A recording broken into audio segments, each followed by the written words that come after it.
इसलिए दान कर दी। बोले नहीं, शील रूप, एकदम सुशील गायों का दान किया है, मरखनी गायों का दान नहीं करता। गुणोपपन्ना, बड़ी गुणवती, कपिला, श्यामा गायों का दान किया है, जर्सी गायों का नहीं किया। हेम श्रृंगी, सोने से तो उनके सींग मड़ता था, और रूप्य खुरा, रूप्य माने चांदी, चांदी से उनके खुरों का श्रृंगार करता था, खुर को जड़ता था। भगवान बोले तो तेरा काले धन का दान होगा, 2 नंबर का। बोले नहीं नहीं महाराज, न्यायार्जिता, न्याय द्वारा अर्जित माने ईमानदारी के, शुद्ध धन का दान किया है, बेईमानी का नहीं। अच्छा तो तू गाय दान करता होगा, बछड़ा घर में रख लेता होगा। बोले नहीं, सबत्सा, बछड़े भी साथ में दान कर देता था। माने मेरी गायों में कहीं किसी भी प्रकार का कोई दोष नहीं बता सकता। तो भगवान बोले भाई, जब गायों के दान में कोई दोष नहीं था तो फिर तू गिरगिट क्यों बना? बोले महाराज एक चूक हो गई थी मेरे से, एक ही गाय को मैंने 2 ब्राह्मणों को प्रमादवश अनजाने में धोखे से दान कर दी। बस दोनों ब्राह्मण बिगड़ गए। वो कहते हैं मेरा अधिकार है, वो कहता है मेरा अधिकार है, मेरे से ये भूल हो गई, अनजाने में हो गया। मैं गाय पहचान नहीं पाया, एक ब्राह्मण को दान करी, ब्राह्मण लेके चला गया, रात में भागी और मेरे गायों में मिल गई, वही मैंने दूसरे को दान कर दी। फिर इसी भूल से ब्राह्मण दोनों अपना अपना अधिकार सिद्ध कर रहे हैं और मैं कुछ निर्णय इस समस्या का नहीं कर सका। मरणोपरांत यमराज ने पूछा, बोलो पुण्यात्मा तो तुम बहुत हो, पर गलती तो तुमसे हुई है, तो पहले क्या भोगना पसंद करोगे, शुभ या अशुभ? तो मैंने कहा थोड़ा सा अशुभ है, पहले उसी को भोगा दो। बस इतना कहते ही गिरगिट बन गया सरकार। पर पुण्य उदय हुए तो आपके दर्शन मिल गए, स्पर्श हो गया, अब मैं जाता हूँ। प्रणाम करके चला गया। भगवान ने सभी बच्चों को बैठा के वहीं समझाना चालू किया, बच्चों कल हलाहल जहर पी जाओगे तो मैं तुम्हें बचा सकता हूँ, ज्वालाओं में अग्नि के कुंड जाओगे तो भी बचा लूंगा, पर ब्राह्मण धन का हरण करने वाले को बचाने में मेरी भी सामर्थ्य नहीं है। जहर तो जो खाता है वही मरता है, पर ब्राह्मण के धन को खाने वाले के सारे वंश का विनाश हो जाता है। नाहम हालाहलम मन्ये विषम यस्य प्रतिक्रिया, ब्रह्म स्वम ही विषम प्रोक्तम नास्य प्रतिविधिर भुवि। जहर और अग्नि से भी भयानक है विप्रधन, कुलम समूलम दहति ब्रह्म स्वारणि पावकः। यहां पर भगवान ने ब्राह्मणों से बहुत सावधान किया अपने बच्चों को। पूरे प्रसंग में कई बातें ऐसी भगवान ने कही। स्वदत्ताम परदत्ताम वा ब्रह्म वृत्तिम हरेच्च यः 60 वर्ष सहस्त्राणी विष्ठायाम जायते क्रमी। ब्राह्मण के धन का हरण करने वाला 60,000 वर्ष तक विष्ठा का कीड़ा बनता है। यथा हम प्रणमे विप्रान अनुकालम समाहिता तथा नमत यूयम च योन्यथा मेष दंड भाग। जैसे मैं ब्राह्मणों का सर्वदा आदर करता हूं, उनको प्रणाम करता हूं, उनका आशीर्वाद ग्रहण करता हूं, तथा नमत यूयम च, तुम लोग भी इसी प्रकार से आशीर्वाद लेके रखना। और जो ब्राह्मण का विरोधी है वो मेरे द्वारा दंड का पात्र है। मैं उसे कभी मैं विप्रद्रोही को कभी सह नहीं सकता। ऐसे करके भगवान ने ब्राह्मणों के प्रति अपने पुत्रों के लिए सजग किया, सावधान किया। समय समय पर ऐसे भगवान समझाते रहते हैं बच्चों को। एक दिन बलराम जी बोले कन्हैया चलो कभी वृंदावन घूमे आए भैया, परसों की कह के आए, बरसों बीत गए, एक दिन तो चलो। भगवान बोले दादाजी आप चले जाओ। अच्छा तो ठीक है, तुम मत जाओ, हम अकेले ही चले जाते हैं, और अब की बार गर्मियों की छुट्टी वृंदावन में बिताएंगे। तो 2 महीने की ग्रीष्म का अवकाश लेकर के दाऊ जी वृंदावन गए। 2 मासौ तत्र चावासीन मधु माधवमेव च। मधु माधव माने चैत्र वैशाख। 2 महीने तक दाऊ जी वृंदावन में रहे। गर्मी बहुत पड़ रही थी। परिकर बोला कि चलो जल विहार करें, जमुना जी में नहाएं। अब जमुना जी वहां से दूर थी। दाऊ जी बोले चलो यहीं बुला लेते हैं जमुना जी को। ए यमुने इधर आओ। जमुना जी बोली ऐसे घर घर नहाने जाऊंगी तो जमुना का हो गया कल्याण, तुम आओ, हम क्यों आए तुम्हारे पास। नहीं आई यमुना। वो दाऊ जी बिगड़ गए। जमुना जी को खूब डांटा फटकारा। पापे त्वम माम अवज्ञाय न आयासी मया होता, मेरे बुलाने पर तू नहीं आई, तेरा अस्तित्व मिटा दूंगा। हल मूसल उठा करके जो जमुना जी को खींचा, यमुना जी कांप गई, दिव्य रूप में प्रकट होकर दाऊ जी के चरणों में प्रणाम करने लगी। राम राम महाबाहो न जाने तब विक्रमम, यस्यैकांसेन विधृता जगती जगतपते। हे जगतपति, हे महाबाहो, मैं आपकी महिमा समझ नहीं पाई, मेरी धृष्टता को माफ करो महाराज। तब जाके दाऊ जी शांत हो गए। आज भी जमुना जी टेढ़ी मेढ़ी बह रही हैं वृंदावन में और उनके अनंत पराक्रम का परिचय दे रही हैं। दुष्ट राजा जितने दाऊ जी से घबराते थे उतने कन्हैया से नहीं डरते थे। दाऊ जी का ज्यादा भय था राजाओं में, वो महाबली है। एक राजा था पौंड्रक, उसको भगवान बनने का भूत सवार हो गया। सब मेरे को भगवान कहो, मैं भगवान हूं। तो लोग कहने लगे डर के मारे बेचारे। कुछ चाटुकारों ने ज्यादा ही प्रशंसा कर दी तो उसको गलतफहमी हो गई, तो वो भगवान बन करके पूजने लगा। वैज्ञानिक था, उसने एक डुप्लीकेट गरुड़ भी बना लिया, 2 हाथ तो थे, 2 डुप्लीकेट फिट करवा लिए, शंख चक्र गदा पद्म भी सब बनवा लिए। ऐसा कुछ कंप्यूटर सिस्टम कर दिया कि खटका दबाती गरुड़ उड़ा करके उसको आकाश ले जाता था, दूसरा खटका दबाती उसकी अंगुली में सुदर्शन घूमने लग जाता था। तो बिल्कुल चतुर्भुज नारायण बन के गरुड़ पर उड़ना इसने चालू कर दिया। तो काशीराज बनारस का राजा, वो इसका मित्र था, उसने कहा कमाल कर दिया भाई तुमने, तो तुम सचमुच भगवान बन गए। तो एक काम करो, तुम भगवान बनो, मैं पुजारी बन के तुम्हारा प्रचार करता हूं, मैं पुजवाऊंगा और तुम पुजो, और जो भी चढ़ावा आएगा वो 50-50। बोलो राधे राधे राधे राधे। तो सिद्ध साधक बन करके महाराज पूजने पुजवाने लगे। काशीराज ने चारों तरफ इसको पुजवा दिया। बोल पौंड्रक भगवान की।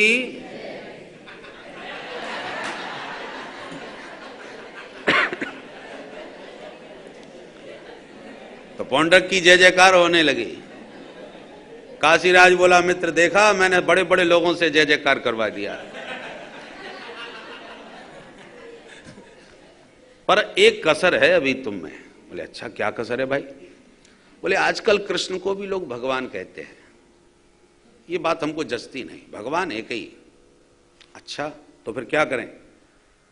बोले मित्र मुझे तो इस समय बहुत अच्छा मौका दिख रहा है, इस समय बलराम वृंदावन घूमने गए हैं, कृष्ण अकेला है द्वारका में, वो महा डरपोक है, तुम कुछ धमकी भरा पत्र लिख दो ताकि वो तुम्हारे डर के मारे भाग जाए। अरे जैसे जरासंध के डर से मथुरा छोड़ के भाग गया, तुम्हारे डर से द्वारका छोड़ जाएगा।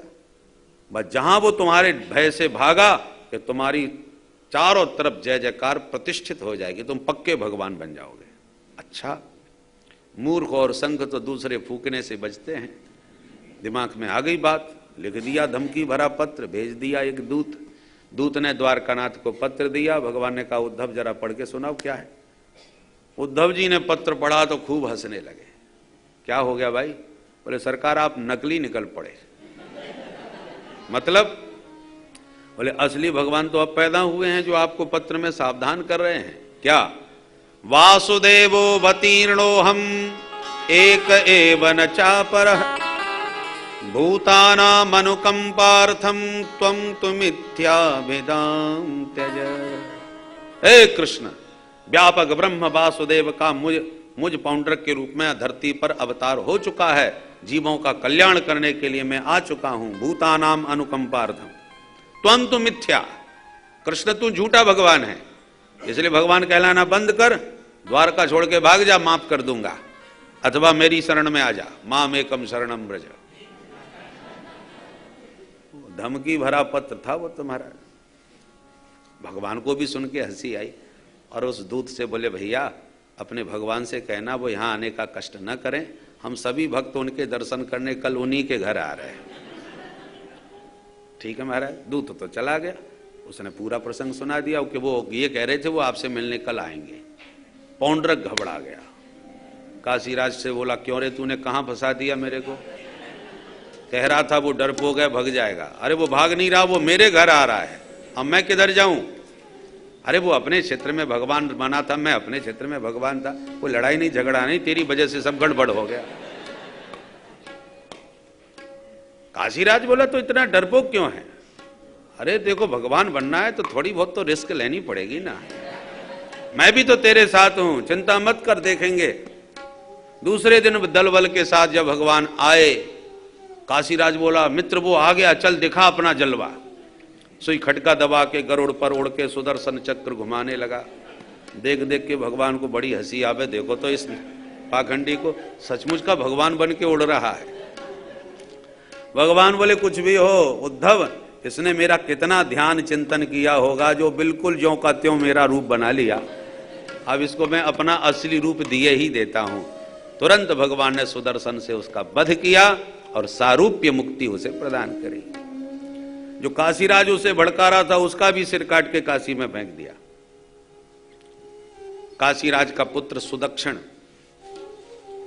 इसे जब पता चला तो उसने अभिचार प्रयोग करके कृत्या पैदा करी अग्निकुंड से और द्वारका को नष्ट करने के लिए भेज दी। कृत्या द्वारका पर अग्नि बरसाने लगी, द्वारका के महल जलने लगे। प्रजा हाहाकार पुकारती भगवान के पास आई, त्राहि त्राहि त्रिलोके स बग्ने प्रदहत पुरम, त्रिलोकीनाथ रक्षा कीजिए, पूरा शहर जल रहा है। भगवान बोले मां भैष्ट, कोई मत डरो। सुदर्शन चक्र से तुरंत भगवान ने कृत्या को भस्म किया और काशी को विध्वंस करने का आदेश सुदर्शन को दिया। सुदर्शन तुरंत गया, सारी काशी ध्वस्त करके पुनः भगवान के पास लौट करके द्वारका में सुदर्शन पहुंच गया। बोलो राधे राधे।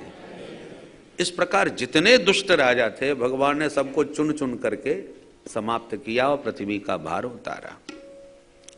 एक नरकासुर के मरने पर उसका एक मित्र दुविध बानर था, ये रामादल में भगवान के का सदस्य था। दुविध, तो इसने क्या किया, बलराम जी एक बार विहार कर रहे थे तो उनका बारूणी कलश फोड़ दिया, उन्हें चिढ़ाने लगा। दाऊ जी ने हलमूसल उठा के एक मसक दिया, सु गोविंदाय नमो नमः। दुविध बानर का वध किया। एक बार दुर्योधन की बेटी लक्ष्मणा का स्वयंवर हो रहा था, तो भगवान के पुत्र सांब, जाम्बवती के बेटा सांब गए और लक्ष्मणा जी का हरण करके ले गए हाथ पकड़ के। कौरवों को पता चला, आक्रमण कर दिया और सांब को घेर के पकड़ लिया, जेल में डाल दिया। समाचार भगवान को मिला, दाऊ जी से परामर्श किया क्या किया जाए। दाऊ जी बोले दुर्योधन तो मेरा चेला है, मैं सब ठीक कर दूंगा, तुम शांत रहो। तो दाऊ जी चले गए हस्तिनापुर छुड़वाने के लिए। निर्देश दिया दुर्योधन को। दुर्योधन को पता चला गुरुजी महाराज आए हैं, तो आकर के दाऊ जी को दंडवत किया, उनका सत्कार किया। कैसे आना हुआ गुरुदेव अचानक? तो बलराम जी बोले हमने सुना है कि तुमने हमारे सांब को बंदी बना लिया। बोले हाँ गुरुदेव, उसने मेरी बेटी का हरण करने का साहस किया। दाऊ जी बोले तो हमारा सांब सबसे सुंदर है, उसे दामाद बनाने में तुम्हें आपत्ति क्या है? विवाह कर दो दोनों का। दुर्योधन बोला गुरुजी तो आप भी अपनी औकात में रहिए। क्या मतलब? बोले आपकी हिम्मत कैसे पड़ी मुझे निर्देश देने की, आज्ञा देने की? मुझे आदेश देंगे आप?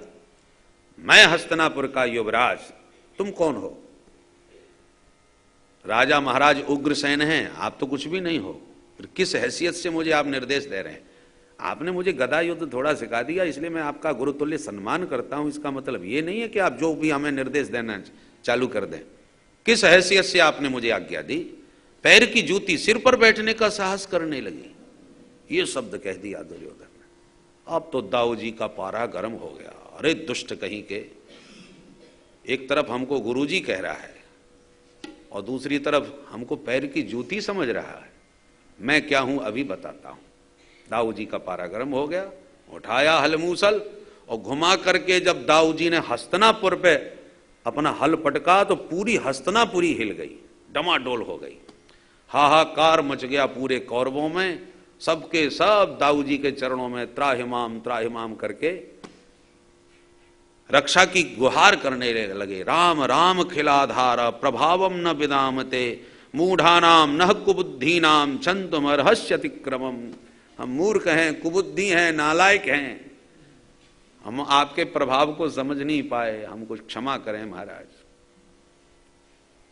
दाऊ जी कहते हैं ये कौरव है, कुत्सितम रवः शब्द।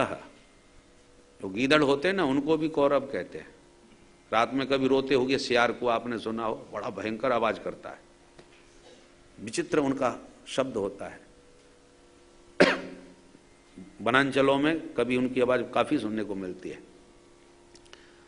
तो दाऊ जी ने यहां पर कौरवों को बहुत बुरी तरह फटकारा। जब सब गिड़गिड़ाए तो दाऊ जी का क्रोध शांत हो गया।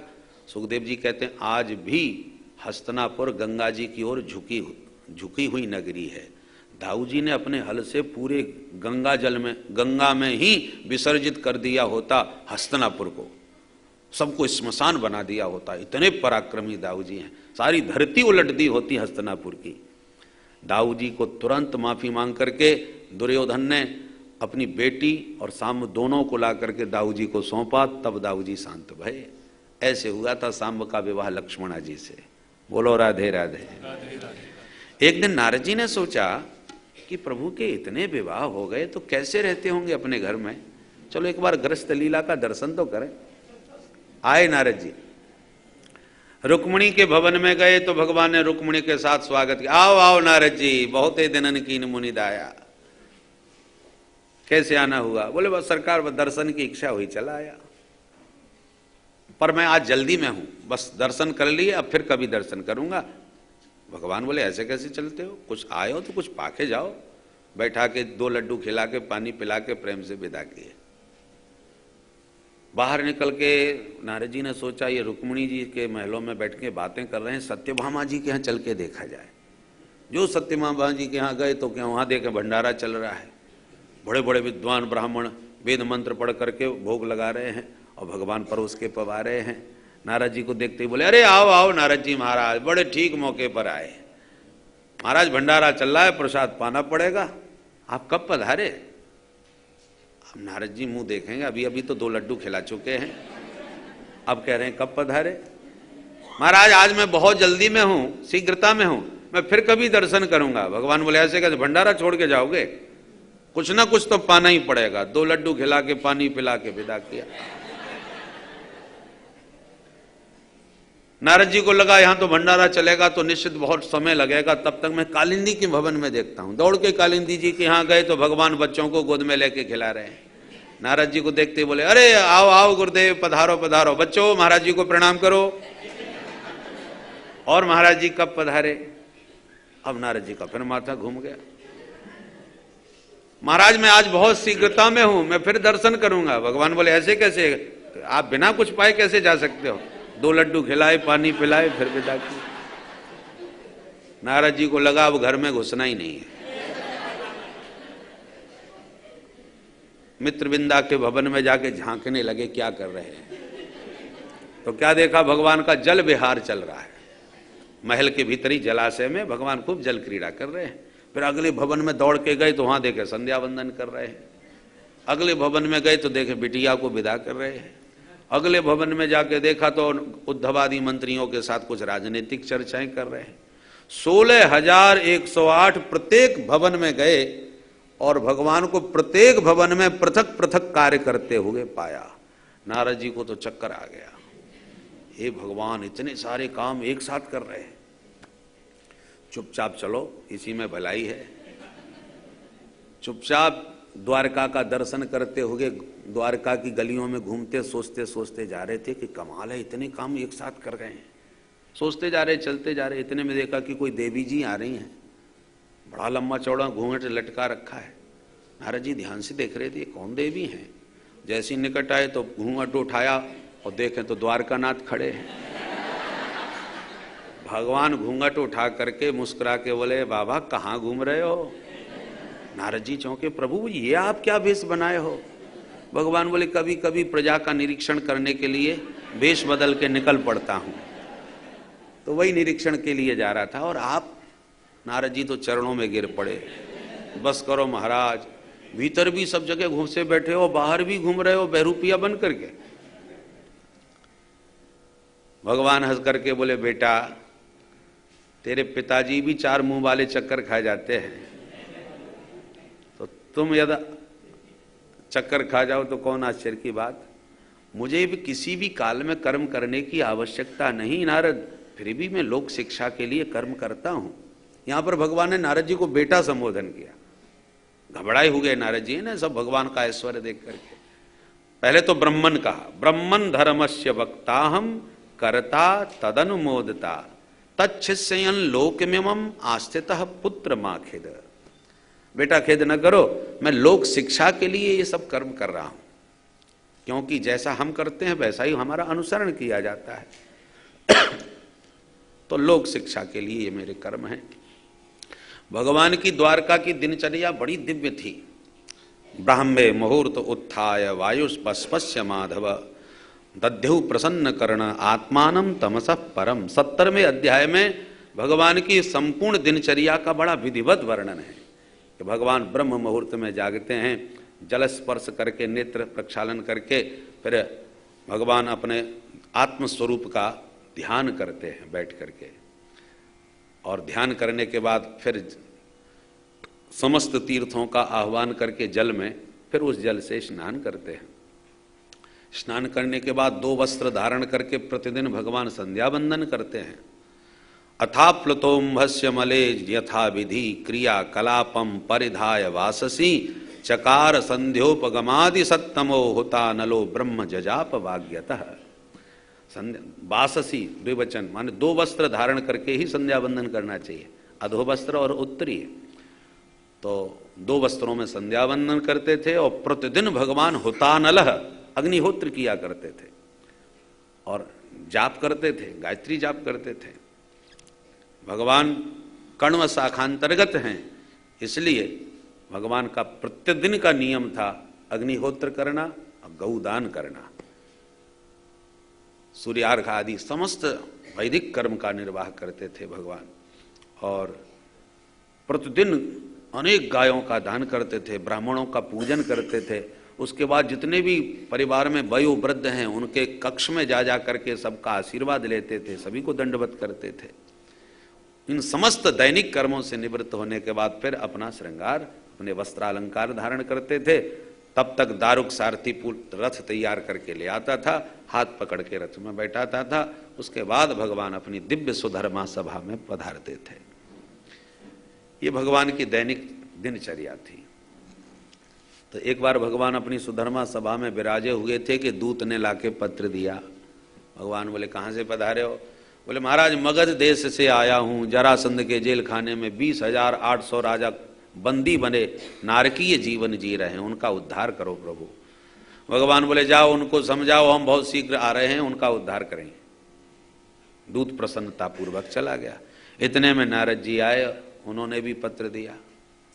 ये काय का पत्र है? बोले राजसूय यज्ञ कर रहे हैं पांडव, आपका आमंत्रण किया है, आप पधारें। भगवान बोले जाओ उनसे कहो हम बहुत शीघ्र आ रहे हैं। नारद जी भी चले गए। भगवान ने मीटिंग करी, भाई अब हमने दोनों से कह दिया, ये बताओ हम किधर जाएं। श्री बलराम जी ने तो परामर्श दिया, हमारी दृष्टि से प्रभु हमें पहले उन बेचारे बंधक बने हुए राजाओं को मुक्त करने जाना चाहिए मगध। उद्धव जी बोले मेरी दृष्टि से ये उचित नहीं होगा। तो बोले हमें पहले पांडवों के पास जाना चाहिए, क्योंकि पांडव राजसूय यज्ञ कर रहे हैं, और राजसूय यज्ञ तभी संभव है जब समस्त भूमंडल के राजाओं की स्वीकृति प्राप्त हो गई हो, और समस्त भूमंडल के राजाओं में जरासंध की भी स्वीकृति अनिवार्य होगी। और मैं जानता हूं जरासंध स्वीकृति देने वाला नहीं है इन्हें, और ऐसी स्थिति में बिना युद्ध के कोई समाधान नहीं होगा। किसी भी प्रकार से जरासंध को जीते बिना पांडवों का यज्ञ संपन्न नहीं हो सकता। और जब जरासंध जीता जाएगा यज्ञ विधि के अनुसार, तो अपने आप ही राजा मुक्त हो जाएंगे। उसके लिए हमें डायरेक्ट जरासंध पर आक्रमण करना ठीक नहीं होगा। भगवान प्रसन्न हो गए, उद्धव तुम सचमुच बुद्धिमान हो, ठीक निर्णय है। तो अपने ज्येष्ठ पुत्र प्रद्युम्न को द्वारका की रक्षा का दायित्व सौंपकर भगवान अपने परिकर को लेकर के राजसूय यज्ञ में सम्मिलित होने के लिए इंद्रप्रस्थ पधारे। पांडवों ने दिव्य स्वागत सत्कार किया, यथायोग्य सबसे मिले। प्रश्न वही खड़ा हुआ कि सभी ने स्वीकृति दे दी, पर मगध नरेश जरासंध स्वीकृति नहीं दे रहा, क्या करें? भगवान बोले उससे डायरेक्ट युद्ध करना तो ठीक नहीं होगा, बहुत बलिष्ठ है, उसके पास सैन्य शक्ति अपार है, इसलिए हमारी दृष्टि से युक्ति से काम लेना चाहिए। क्या? भगवान बोले भीम अर्जुन को हमारे साथ भेज दो, बाकी सब हम निपटा लेंगे। बहुत अच्छी बात है। तो तीनों के तीनों चल दिए। भगवान भीम अर्जुन से बोले देखो जो मैं कहूं सो करना, बीच में मत बोलना। ठीक है महाराज। भगवान बोले तो सारे कपड़े उतारो और महात्मा बन के चलो मेरे साथ। ठीक है। तीनों पंडित जी बन गए, ब्राह्मण देवता, और जरासंध के यहां पहुंच गए। भिक्षाम देही। जरासंध ने आकर के देखा और स्वागत किया। अरे आओ विप्रदेव, आपका स्वागत है। भगवान को देख करके बोला आप तो कुछ जाने पहचाने से लग रहे हो, पहले कभी? भगवान बोले हम तो भैया उत्तर काशी से सीधे चले आ रहे हैं, पहली बार आए, आज से पहले तो कभी आए नहीं आपके घर। अच्छा अच्छा महाराज, तो आपकी शकल का कोई और ब्राह्मण आया होगा, कहिए आपकी सेवा क्या की जाए। भगवान बोले तुम्हारा बहुत नाम सुन के चले आए, बहुत दूर से आए। अच्छा कैसे आना होगा ये तो बताइए, मैं आपकी सेवा क्या करूं। भगवान ने सेवा बताई। हम जो मांगेंगे वो मिलेगा ना? अरे अवश्य मिलेगा महाराज। तब भगवान मांगे युद्धम नो देहि राजेंद्र द्वंद्वसो यदि मन्यसे युद्धार्थिनो वयं प्राप्ता राजन्यानान्नकांक्षिणः।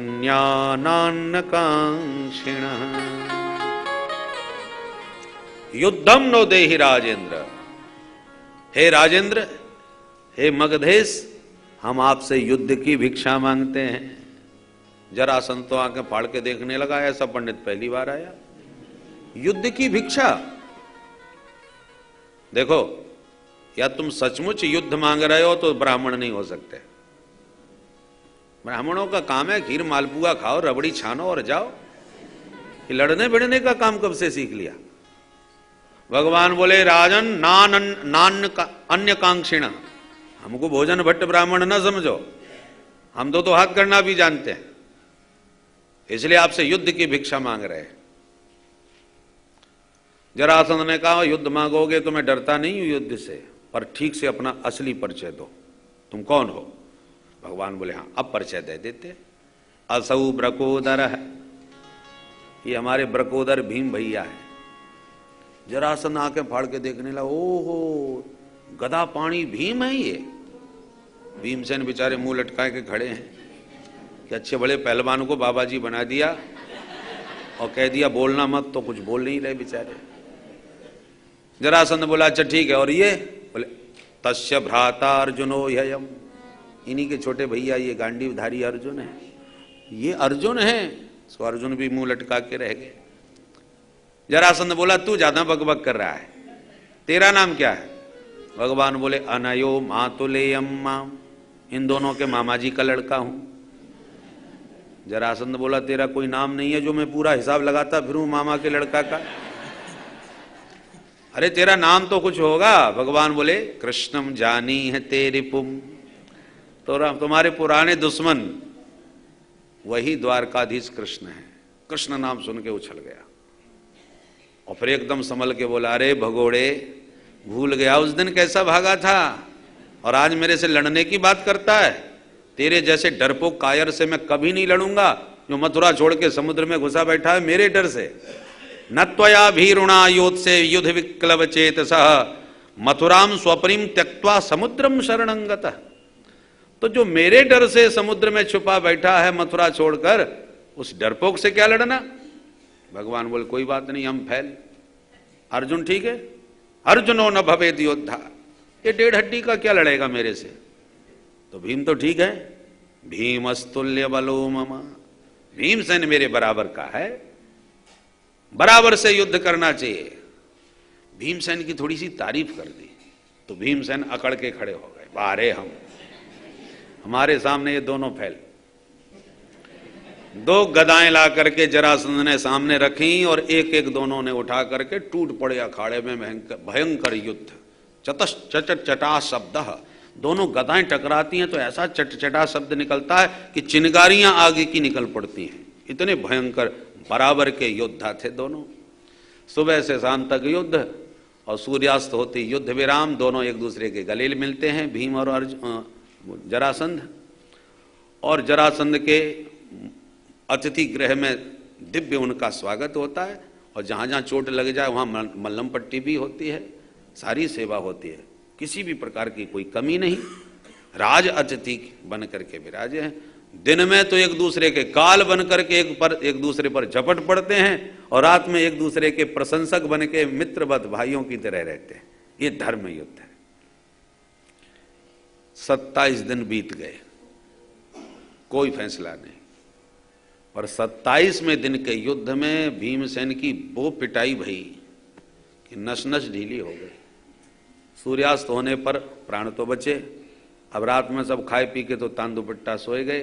भीमसेन करवट बदले, दर्द के मारे नींद ना आवे और चिंता के मारे घबरावे कि क्या होगा कल, आज तो बच गए। चुपचाप जगे और रात में कन्हैया का पीताम्बर खींचने लगे। भगवान हड़बड़ा के जगे, दादाजी अभी तक सोए नहीं आप? भीमसेन बोले, आपको तो बहुत अच्छी नींद आ रही होगी। कृष्ण तुम बड़े छलिया हो, हम 3 सदस्य आए थे और तुम दोनों ने मुझे अकेले को भिड़ा दिया। दिन भर आराम से हमारी पिटाई देखते हो, रात में खा पी के तान दुपट्टा सोते हो, पर हम पर क्या बीत रही है कभी पूछा हमसे? भगवान बोले, अब आप जैसे महान योद्धा को हम क्या पूछें और क्या कहें? भीमसेन हाथ जोड़ के बोले, कन्हैया मुंह पे कृपा कर, रात में ही भग चल, कल की कोई गारंटी नहीं, ये मरता ही नहीं।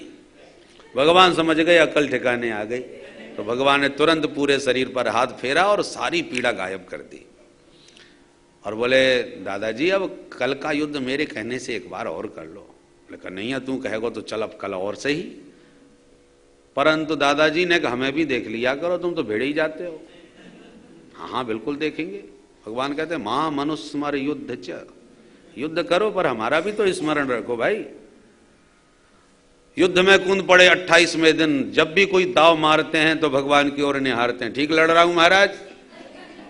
जितनी बार भगवान को देखा उतनी बार भगवान ने एक तिनका उठाया और चीर के धर दिया।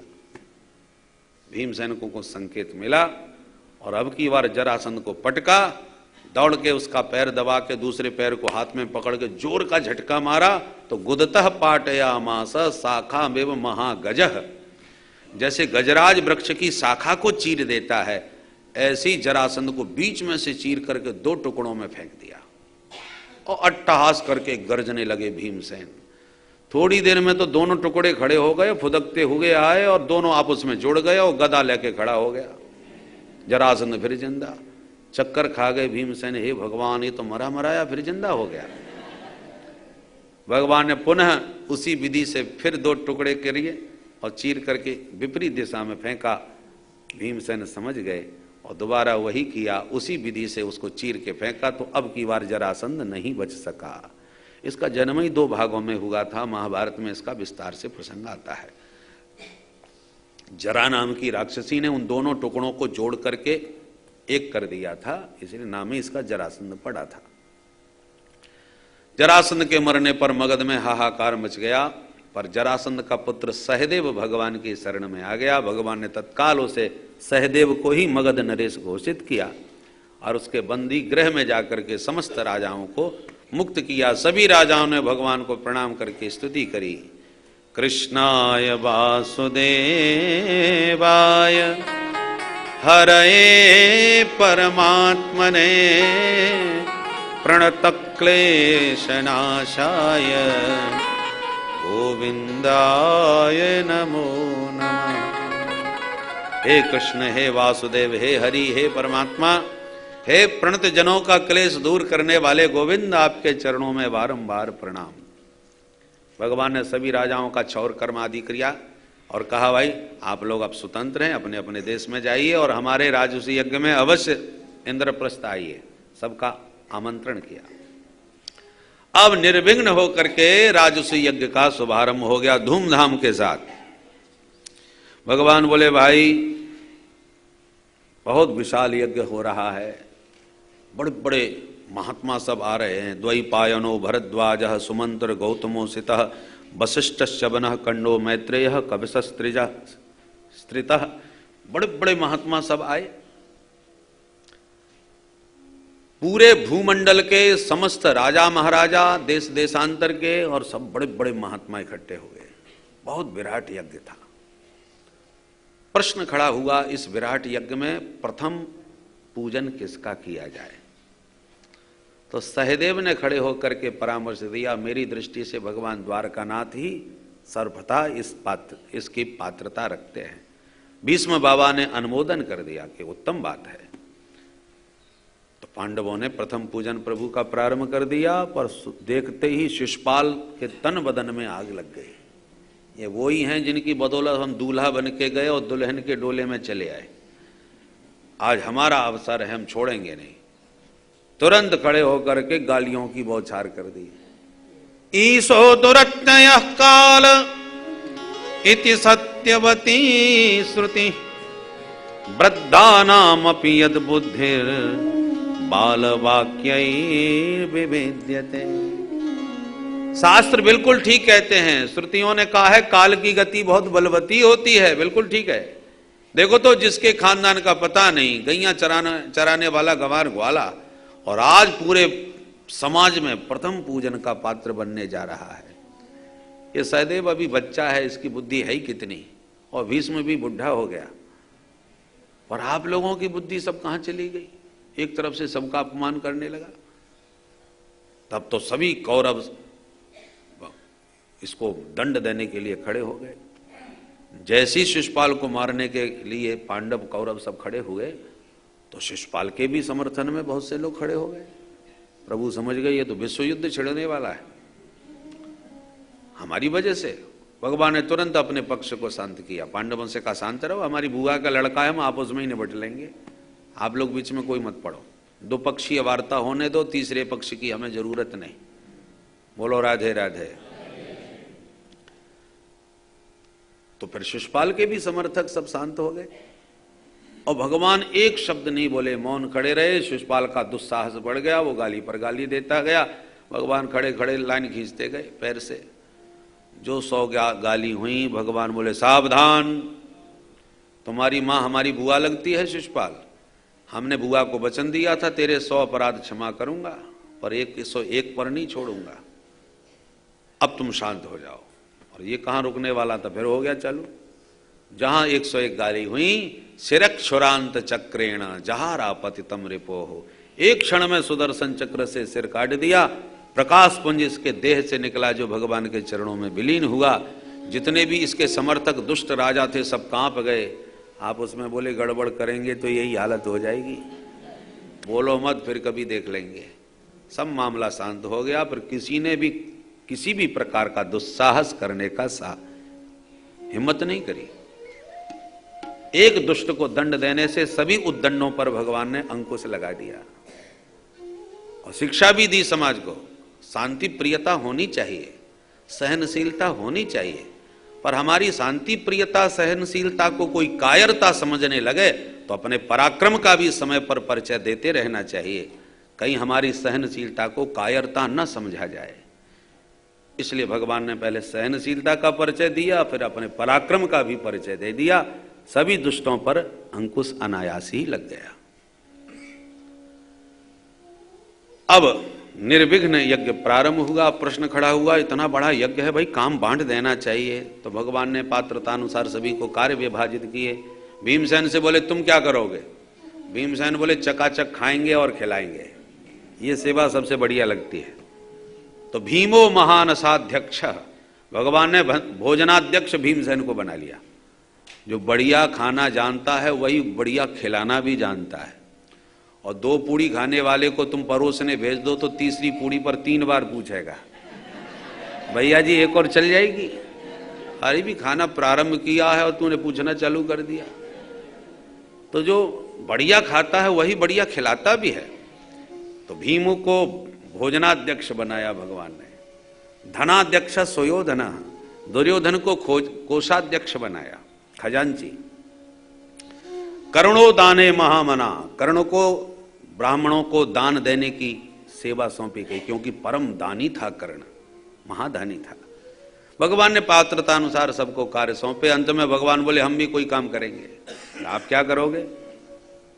तो भगवान ने कहा जितने भी विद्वान संत महापुरुष आ रहे हैं उन सबके पाद प्रक्षालन की सेवा हमारे हाथ होगी। तो कृष्णे पादा वने जने, इस यज्ञ में जहां प्रभु को प्रथम पात्र के रूप में पूजा जा रहा है, वहीं पर भगवान सभी साधु संतों के पाद प्रक्षालन की सेवा को इस यज्ञ में अपने हाथों से स्वीकार कर रहे हैं। बड़े आनंद से यज्ञ संपन्न हुआ, पर इसी यज्ञ में महाभारत का भी बीज बो दिया। कैसे? बोले विदाई की घड़ी में जब पांडव की सभा में सभी विदाई लेने आए, तो दुर्योधन जब सभा में घुसा तो जल में थल थल में जल सब उल्टा पुल्टा दिखाई पड़ा, सो पानी में गिर गया। लोग हंस पड़े, भीमसेन कुछ ज्यादा ही गला फाड़ के हंस गए। जहास भीमस्तम दृष्टवा स्त्रियों न प्रतयो परे, जब सभी लोग हंसे, भीमसेन ज्यादा हंसे, तो दुर्योधन तिल मिलाता क्रोध में भरा चला गया और मन में प्रतिज्ञा करी कि इस हंसी का बदला नहीं लिया पांडवों से तो मेरा नाम दुर्योधन नहीं। यही हंसी महाभारत का बीज बन गई। शकुनी मामा को फिर प्रभावित करके उनके द्यूत क्रीड़ा के षड्यंत्र में पांडवों का सर्वस्व छीन लिया। इधर भगवान को अपशकुन हो गए तो तुरंत द्वारका वापस गए। वहां सालों से युद्ध छिड़ा हुआ था प्रद्युम्न का, वो अंतर्हित होकर के युद्ध कर रहा था। उसका विमान गायब, दिखाई पड़ता नहीं और बाण बरसा रहा है। इस युद्ध में प्रद्युम्न बहुत बुरी तरह घायल हो गए। सारथी प्राण बचा करके प्रद्युम्न को भगा के ले गया युद्ध से। होश में आने पर प्रद्युम्न ने सारथी को बहुत ललकार कि तुमने मुझे मुंह दिखाने लायक नहीं छोड़ा, कायरों की भांति मुझे भगा लाए। सारथी ने कहा महाराज, सारथी की रक्षा करना रथी का धर्म है, और रथी पर संकट आवे तो उसकी रक्षा करना सारथी का भी धर्म होता है। मेरा उस समय यही धर्म बनता था कि मैं आपके प्राणों की रक्षा करूं। अंत दो गत्वा, इतने में युद्ध छिड़ा हुआ था, तब तक भगवान आ गए। प्रद्युम्न से बोले अब तुम आराम करो, इनको हम देखते हैं। भगवान का साल्व के साथ युद्ध छिड़ा, पर साल्व बड़ा माया भी था, समझ गया कि अब इनके सामने सावधानी की आवश्यकता, तो माया का प्रयोग किया। वसुदेव जी को पकड़ लाया और भगवान के सामने प्रकट होके कहा, देखो कृष्ण, अपने को भगवान कहते हो, तुम्हारे पिताजी हमारे हाथ में, हिम्मत है तो बचा लो इनको। और यूं कह के वसुदेव जी की गर्दन काट के फेंक दिया। एक क्षण को तो भगवान भी स्तब्ध रह गए, ये कैसे हो गया? दाऊ जी सभी की सुरक्षा में मैंने नियुक्त किए थे, फिर दाऊ जी के रहते ये मेरे पिताजी को कैसे छीन लाया? तब तक एक दूत दौड़ के आया, सरकार ये माया दिखा रहा है, आपके पिताजी बिल्कुल सुरक्षित हैं।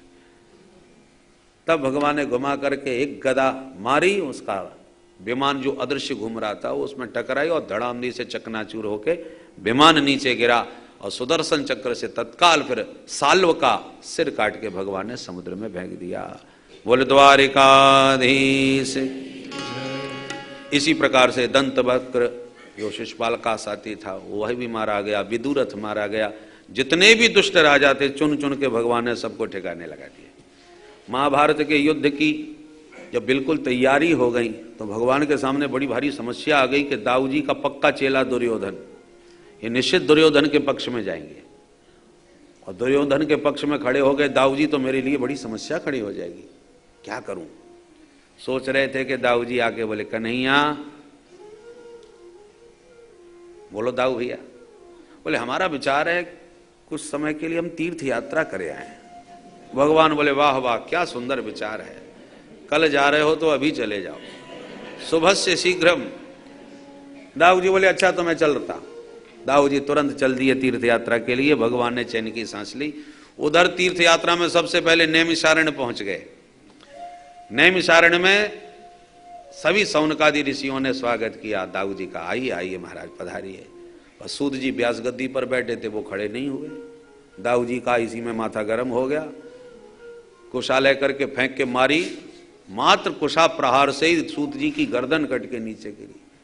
हाहाकार मच गया ऋषियों में, जय हो महाराज, खूब पधारे आप, आपने तो हमारा सारा अनुष्ठान भंग कर दिया। समझाया दाऊ जी को, देखिए महाराज वैसे तो आप पाप पुण्य से परे हो, पर फिर भी आपको लोक शिक्षा के लिए इसका प्रायश्चित करना चाहिए। दाऊ जी को बाद में लगा कि गड़बड़ हो गया हमसे। अच्छा बताओ क्या प्रायश्चित करो? बोले समस्त भूमंडल के तीर्थों में स्नान करो तब शुद्ध हो गए। ठीक है मैं करूंगा। और एक दानव उत्पात मचा था नैमिषारण्य में, उसको भी मार करके उन महात्माओं को उसके आतंक से मुक्त किया। और सूत जी के बेटे को व्यास गद्दी पर बैठा करके आशीर्वाद दिया कि तुम्हें अपने पिता की संपूर्ण विद्या प्राप्त हो जाएगी, अब तुम महात्माओं को कथा सुनाओ। तो सूत जी महाराज के पुत्र को बैठा करके दाऊ जी प्रस्थान कर गए। सुखदेव जी कहते हैं राजन, इस प्रकार से जब तक सारे तीर्थों में नहा धो करके दाऊ जी घर पहुंचते तब तक पूरा महाभारत भगवान ने संपन्न करा दिया। इसलिए महाभारत में दाऊ जी के दर्शन नहीं हुए, वो तीर्थ यात्रा ही करते रहे। अंतिम युद्ध भीम और दुर्योधन के बीच हो रहा था, तब दाऊ जी आए और इनकी आंखों के सामने वही अंतिम युद्ध हुआ। तो जिस समय भीमसेन ने दुर्योधन की जंघा तोड़ी, धरती पर गिरा, सो दाऊ जी भीमसेन को मारने दौड़ पड़े। इसने युद्ध विरुद्ध कार्य किया है। युद्ध में कमर के नीचे प्रहार नहीं किया जाता, गदा युद्ध के विरुद्ध ये कार्य हुआ है। भगवान ने हाथ पकड़ के रोका, दाऊ जी रोको रोको। भीम भैया ने अपनी प्रतिज्ञा का पालन किया है। दुर्योधन ने जब जंघा पर बैठाने के लिए द्रौपदी का संकेत दिया था, उस समय भीम ने प्रतिज्ञा की थी, दुष्ट दुर्योधन तेरी जंघा पर मेरी भीमसेन की गदा स्थापित होगी। भगवान ने जब दाऊ जी को समझाया तो दाऊ जी समझ गए, इस जो चाहते हैं इन्हीं की वजह से सब होता है। तो बोले ठीक है जो दिखाए सो करो। दाऊ जी चले गए क्रोधित होकर के। तो एक युद्ध हुआ, वो भी बड़ी मुश्किल से भगवान ने भीमसेन बचाए दाऊ जी के क्रोध से। और जैसे तैसे भगवान ने पृथ्वी का लगभग संपूर्ण भार दूर कर दिया। सुखदेव जी कहते हैं हरि अनंत हरि कथा अनंता। परीक्षित तुम कहां तक सुनोगे, तुम्हारा समय तो पूरा हो रहा है, इसलिए ये बताओ तुम सुनना क्या चाह रहे हो। परीक्षित बोले सरकार आपने बहुत दिव्य चरित्र सुनाए, पर नाम प्रभु का दीन बंधु है तो किसी दीन को बंधु बनाया भी था कि नहीं, कृपा करके बताए। तब सुखदेव जी को सुदामा जी याद आए और सुदामा जी का स्मरण करके भगवान की दीन बंधुता का स्मरण करने मात्र से ही सुखदेव जी समुद्र में, आनंद के समुद्र में डूबने लगे। पुनः अपने मन को सावधान किया, ये डूबने का समय नहीं। विष्णुरातेन संपृष्टो भगवान बादरायणी वासुदेवे भगवती निमग्न हृदयो ब्रवीण। दीन बंधुता का, प्रभु का स्मरण करके निमग्न हृदय, सुखदेव जी का हृदय डूब गया भगवान की उस करुणा का स्मरण करके। परंतु तुरंत अपने मन को संभाला। पुण्य मन बाहिर कीन। देखो वक्ता के हृदय में पहले वह पूरा चरित्र आता है, तब वो वाणी से व्यक्त कर पाता है। तो व्यक्त बाद में होता है, चरित्र पहले ही उसके हृदय में उतरता है। अब जो हृदय में चरित्र उतर गया उसका अनुभव वक्ता तो कर रहा है, श्रोता तो नहीं कर सकता। श्रोता तो तब करेगा जब वक्ता उसको व्यक्त करेगा।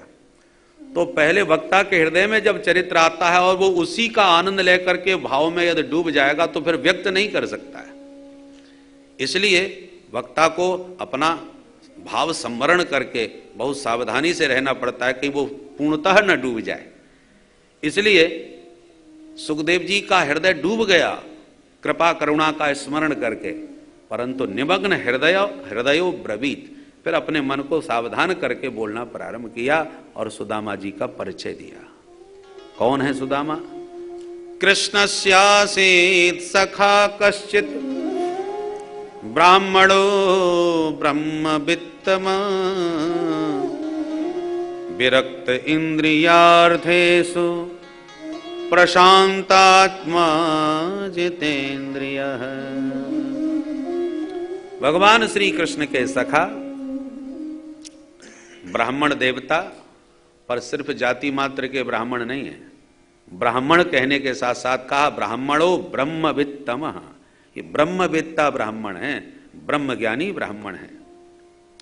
सिर्फ ब्रह्मविद नहीं कहा, ब्रह्मवित्तर नहीं कहा, ब्रह्मवित्तमः, ब्रह्मवेत्ताओं में भी परम श्रेष्ठ, इंद्रियों के विषयों से विरक्त रहने वाले, विषम से विषम जीवन की परिस्थितियों में भी शांत रहने वाले, इंद्रियों पर सदा अपना संयम रखने वाले, कितने विशिष्ट विशेषणों से विभूषित किया, पर नाम नहीं लिया। 2 अध्यायों में चरित्र है, पर एक बार भी सुदामा जी का नाम नहीं। उनके व्यक्तित्व का परिचय पूरा दिया, पर नाम नहीं लिया। परंतु जब पत्नी का परिचय देने लगे, बोले इनकी पत्नी परम पतिव्रता हैं, किंतु बेचारी बहुत दरिद्र है। दरिद्रा सीदमाना सा बेपमानाभिगम्य च। सुशीला को दरिद्र कहा। दरिद्र क्यों कहा? दरिद्रो यस्त्वसंतुष्ट। भागवत में दरिद्र की परिभाषा है जो असंतुष्ट हो। भगवान ने उद्धव से यही परिभाषा दी है। असंतुष्ट है अपने जीवन में, वो दरिद्री है। तो सुदामा जी के पास भले ही कुछ ना हो, पर सुदामा जी अपने आप में संतुष्ट हैं, परिपूर्ण हैं। धन की अभिलाषा केवल सुशीला के मन में है, इसलिए सुशीला के परिचय में दरिद्र कहा। सुदामा जी को तो बहुत उदात्त विशेषण दिए। परंतु आज जब सुशीला को किसी साधु से यह पता चला कि तुम्हारे स्वामी जी के सखा द्वारकानाथ श्री कृष्ण हैं, तो बड़ी हैरान हो गई। पूछ बैठी, ननु ब्रह्मन भगवता सखा साक्षात् श्रियपति ब्रह्मण्यस्य शरण्यश्च भगवान सात्वतर्षभ। स्वामी सच बताइए, द्वारकानाथ कृष्ण आपके सखा हैं क्या? सुदामा जी चौंके। हाँ हाँ बिल्कुल, बहुत अच्छे सखा हैं। तुझे किसने बताया? बोले आपने तो अपने श्रीमुख से कभी नहीं बताया। वो तो भला हुआ एक महात्मा का जिसके मुंह से ये बात निकल गई, नहीं तो मुझे कभी पता नहीं चलने वाला था। सुदामा जी का स्वभाव देखिए कितना विचित्र है। मुख्यमंत्री जी हमारे घनिष्ठ मित्र हों और ये बात हम किसी से कभी ना कहें, ये हो सकता है भला? पर सुदामा जी के घनिष्ठ मित्र भगवान द्वारकानाथ हैं और ये बात उन्होंने कभी अपनी पत्नी से भी नहीं कहा। औरों की तो बात ही छोड़ दो। इतने अपने आत्मस्थ महात्मा हैं, अपनी मस्ती में रहते हैं, सदा भगवान के भजन में मस्त। सुशीला बोली, महाराज तो एक निवेदन है मेरा, अपने लिए न सही तो मेरे ऊपर कृपा करो और एक बार उनके दर्शन करे आओ। दर्शन क्यों? बोले दास्यति द्रविणम भूरी सीधते ते कुटुंबिने। यदि आपने केवल उनके दर्शन भर कर लिए तो इतना धन मिलेगा, इतना आनंद मिलेगा कि हमारा सारा दारिद्र्य दूर हो जाएगा। सुदामा जी बोले, बाबरी तू जब देखो तब धन की बात करती रहती है। अरे प्रारब्ध में जो लिखा होगा वो मिलेगा। सर्वत्र लभ्यते दैवात्। सुशीला समझ गई ये बड़े सिद्धांतवादी हैं। ठीक है महाराज, आप कुछ मत मांगिए, कुछ मत कहिए, पर कम से कम वो आपके मित्र हैं तो मित्रता के नाते आपको मिलना नहीं चाहिए? वो बहुत बड़े राजा धीराज हैं, पर आपको तो जाना चाहिए ना समय निकाल के मिलने के लिए। बोले हाँ मिलने की बात है, वो तो ठीक है, वो तो मेरी भी समझ में आ रही है, मुझे मिलना चाहिए। मेरे मन में तो मिलन की एक ही इच्छा है, अयम ही परमो लाभ उत्तम श्लोक दर्शनम। मेरे मन में तो एक ही परम लाभ है कि उत्तम श्लोक श्री कृष्ण का बहुत वर्षों के बाद दर्शन मिलेगा तो बड़ा आनंद आएगा। तू कहती है तो चल मिलने जाता हूं, पर एक बात बता, लेके क्या जाऊं? घर में तो कुछ दिख ही नहीं रहा। कुछ स्थान ऐसे होते हैं जहां पर खाली हाथ जाना ठीक नहीं होता। वो राजा है। आस्ते धुना द्वारवत्याम, द्वारकापुरी का मालिक है, तो मुझे कुछ तो भेंट लेके जाना चाहिए।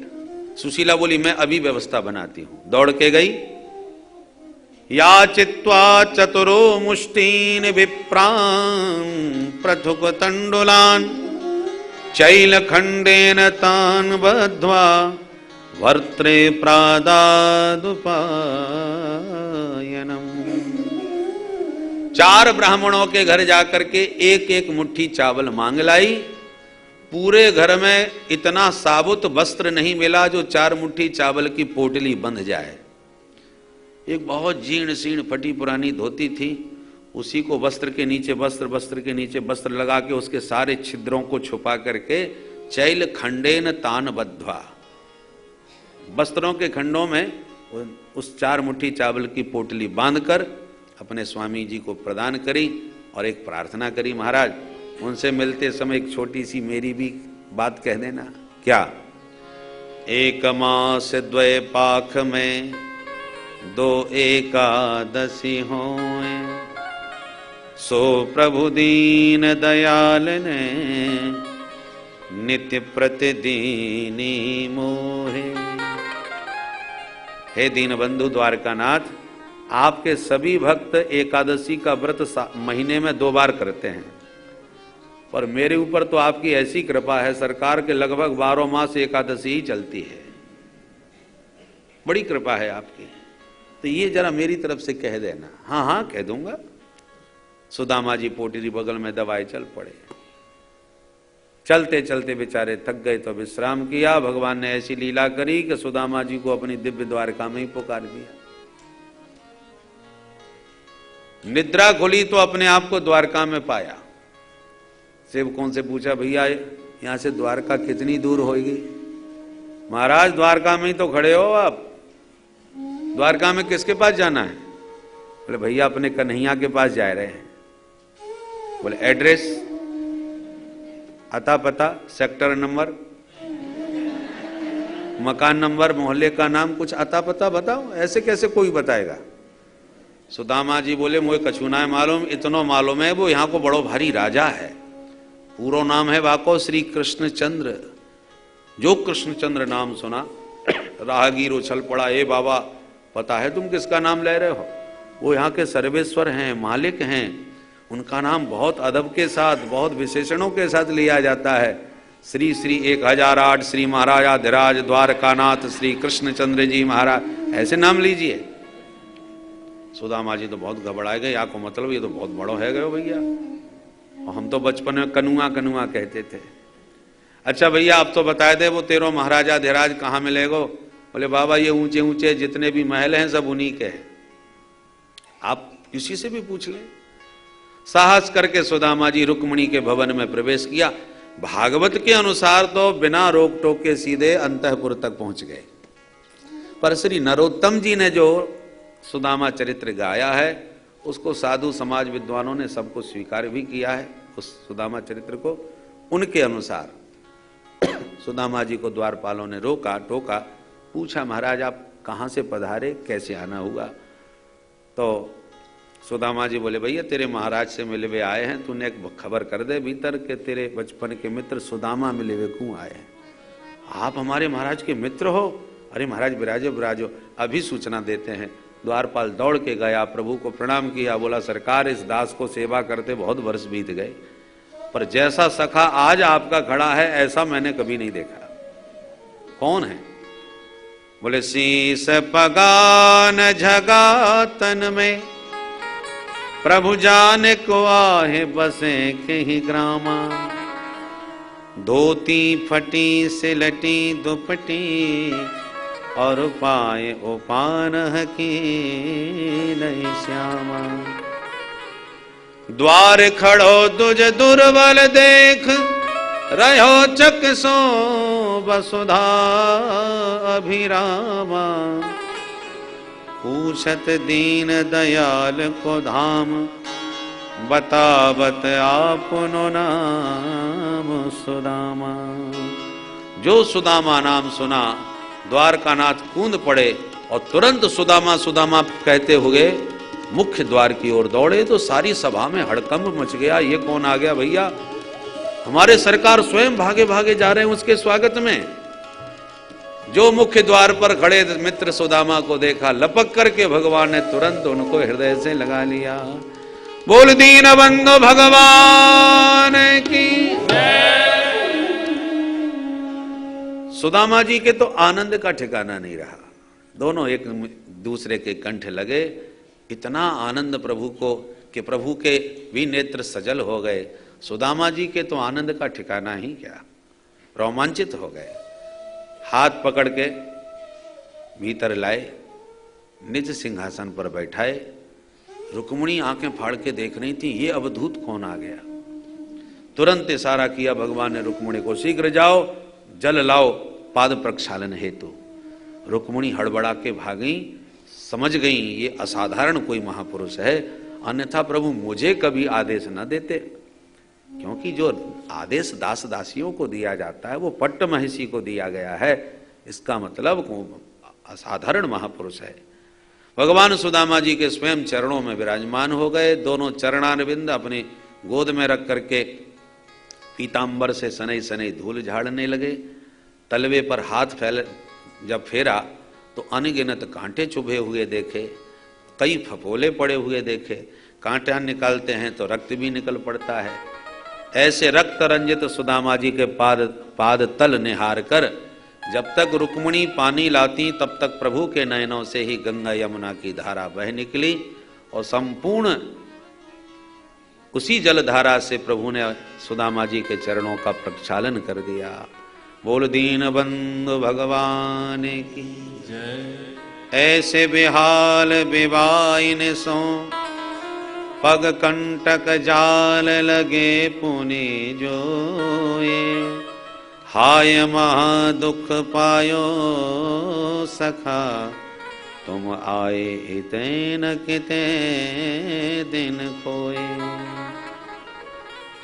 देख सुदामा की दीन दशा करुणा करके करुणा निधि रोए, पानी परात को हाथ छुओ नहीं, नैनन के जल सो पग धोए।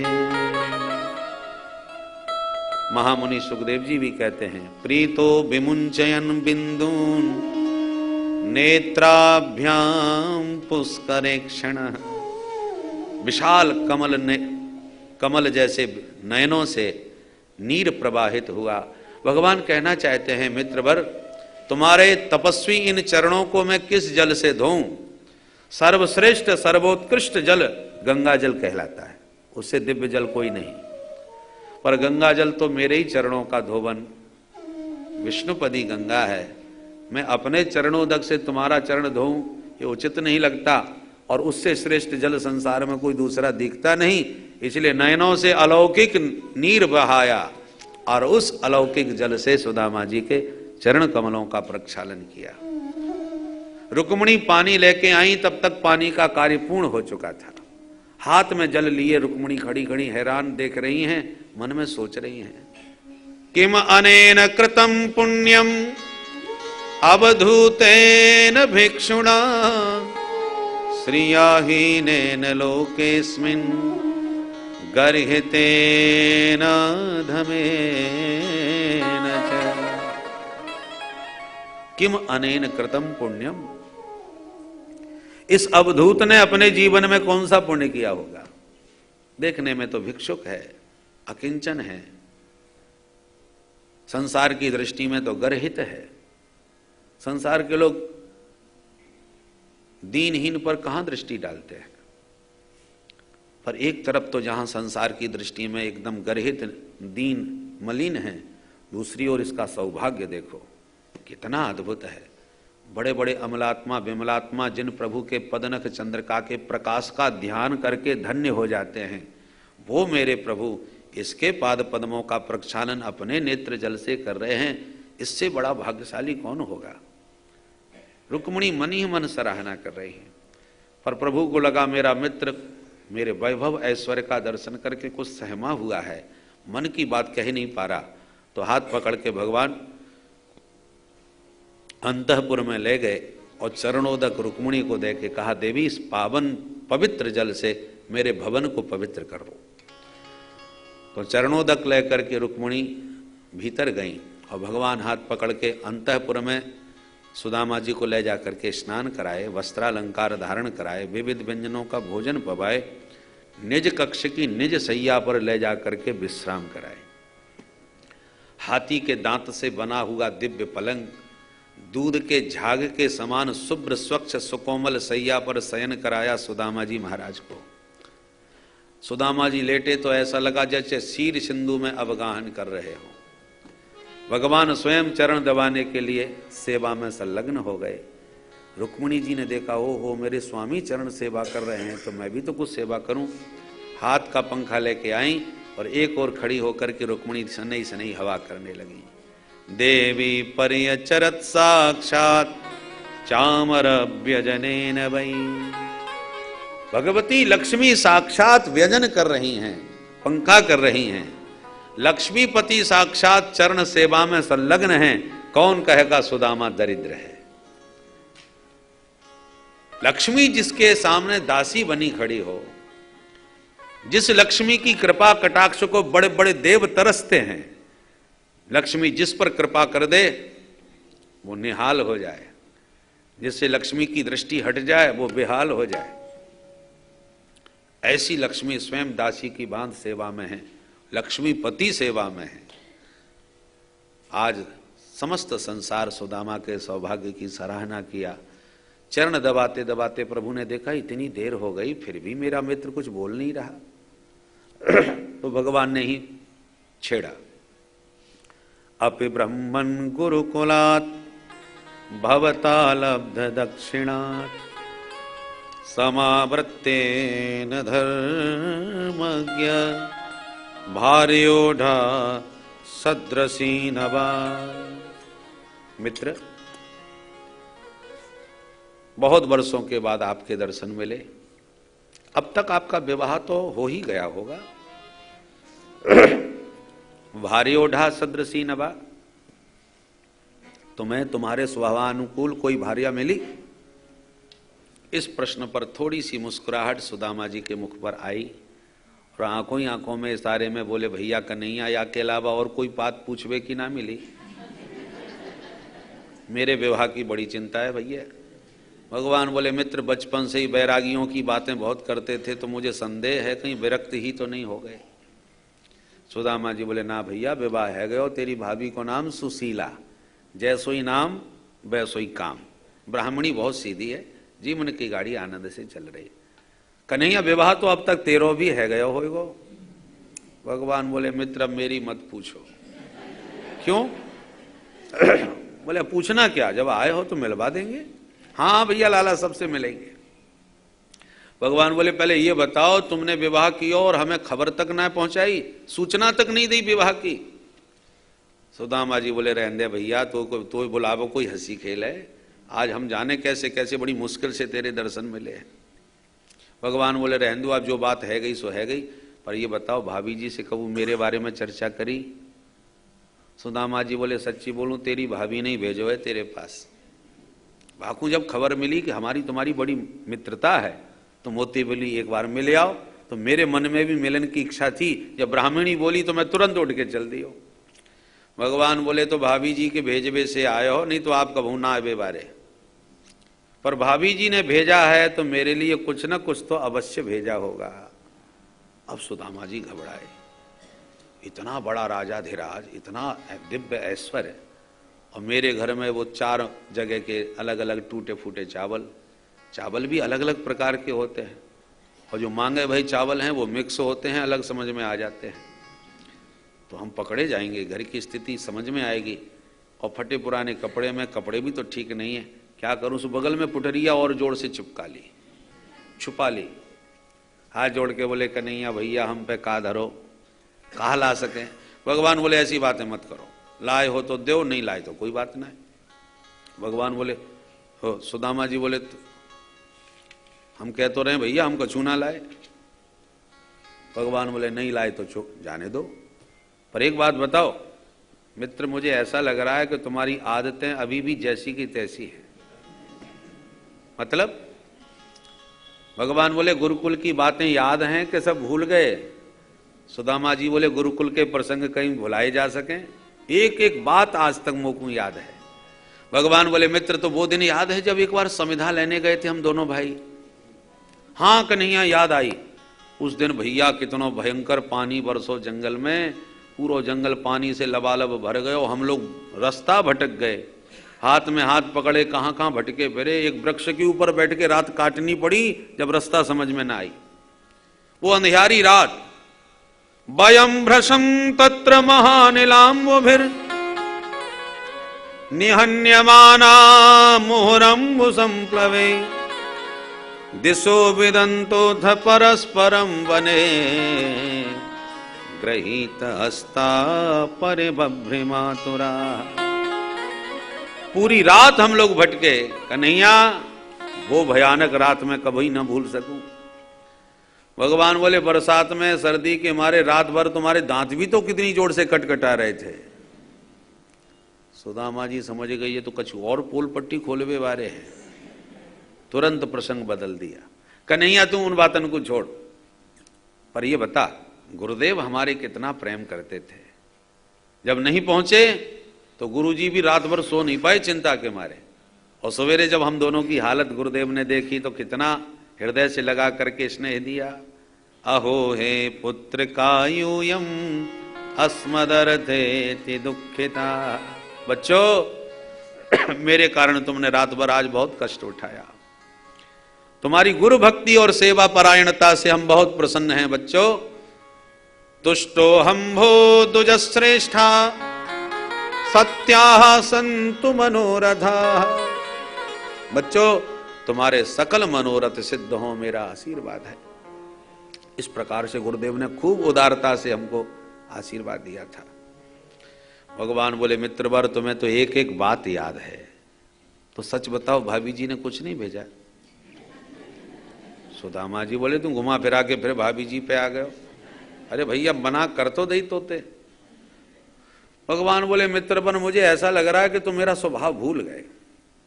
याद दिलाऊं, अणु बराबर भी कोई वस्तु प्यार से मुझे देता है तो मैं उसे स्वीकार करता हूं और उससे मैं तृप्त भी होता हूं, परंतु जिसमें प्रेम नहीं, भक्ति नहीं, भावना नहीं, तो कोई कितना भी वैभव मुझे प्रदान कर दे मेरी पुष्टि के लिए, तुष्टि के लिए वो अपर्याप्त है। इसलिए मित्रवर अणु अपि उपाहृतम भक्तैः प्रेमणा भूर्येव मे भवेत् अभूर्यप्य अभक्तोपहृतम न मे तोषाय कल्पते। प्रेम पूर्वक दिया हुआ अणुवत पदार्थ भी मेरी तृप्ति के लिए पर्याप्त है। अभूरी माने बहुत अधिक दिया हुआ पदार्थ भी पर अभक्ति से दिया जाए तो न मे तोषाय कल्पते, वो मेरी प्रसन्नता के लिए पर्याप्त नहीं है। और प्रेम हो तो पदार्थ कुछ भी हो, पत्रम पुष्पम फलम तोयम यो मे भक्त्या प्रयक्षते तदहम भक्त्युपहृत मश्नामि प्रयतात्मना। भगवत गीता और भगवत भागवत में ज्यों का त्यों यह श्लोक है। गीता में अपने सखा अर्जुन से और भागवत में अपने सखा सुदामा जी से करे। सखाओं से ही दोनों जगह मित्रों से ही बात कर रहे हैं, और मित्रों से भगवान अपने अंतर मन की बात कह रहे हैं, अपना स्वभाव बता रहे हैं। व्यक्ति के स्वभाव का पता चल जाए तो फिर थोड़ी निश्चिंतता हो जाती है। कोई भी आता है तो हम उससे पूछते हैं ठंडा चलेगा कि गर्म चलेगा, चाय कॉफी जो भी हो, उसकी रुचि के अनुसार हमको सेवा करनी चाहिए, तभी वह प्रसन्न होगा। आपने 36 मिठाइयां बना करके तैयार कर दी, गुरुदेव आ रहे हैं, गुरुदेव आ रहे हैं, बड़े प्रसन्न, बड़े गुरुदेव पाइए सब आपके लिए हैं। गुरुदेव बोले बेटा हमको डायबिटीज है। अरे गुरुदेव आपके लिए इतनी मेहनत करी और इतने हमने सब किया ना, और आप पाएंगे नहीं। कुछ भक्त जबरदस्ती अपनी भावना पुष्ट करने के लिए गुरुजी पर क्या बीते उससे मतलब नहीं। एक में क्या होता है महाराज, हमने बड़े प्रेम से आपके लिए बनाया है। भक्ति इसका नाम नहीं है।